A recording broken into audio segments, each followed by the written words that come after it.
Bonjour. Ce bulletin missionnaire nous vient du Népal. Il est intitulé « En attendant ce jour ». Le voyage de Sukamaya à travers la perte et la foi est un récit poignant de résilience dans l'adversité.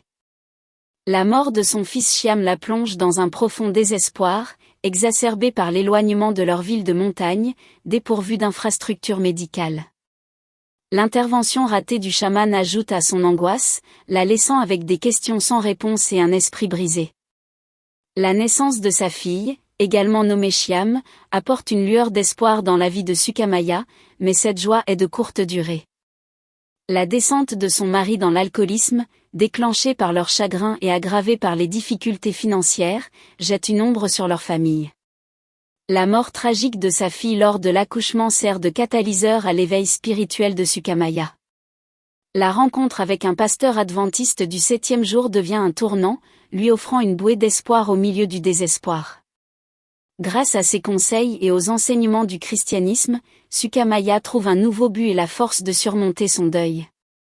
En approfondissant sa foi, Sukamaya embrasse la promesse de la résurrection et l'espoir d'être réunie avec ses enfants dans l'au-delà.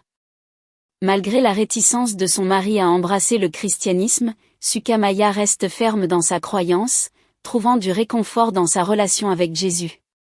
Vivant seule après le décès de son mari, la foi de Sukamaya devient sa compagne de tous les instants. Elle est réconfortée par l'assurance qu'elle n'est jamais vraiment seule, et elle attend avec impatience le jour où elle pense être réunie avec ses proches en présence de son Sauveur. Le parcours de Sukamaya témoigne du pouvoir de transformation de la foi et de la résilience face à une perte profonde. Grâce à sa foi inébranlable, elle trouve la force, l'espoir, en fin de compte, un sentiment de paix au milieu des épreuves et des tribulations de la vie. Sukamaya vit désormais seule chez elle, mais elle sait qu'elle n'est pas vraiment seule. Elle dit qu'elle vit avec Jésus. Elle est heureuse parce qu'elle croit que Jésus viendra ressusciter son fils et sa fille un jour.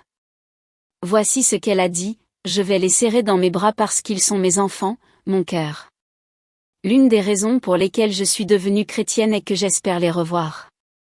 Une partie de l'offrande du 13e sabbat de ce trimestre contribuera à la création d'une école où les enfants pourront découvrir l'espoir de Sukamaya au Népal.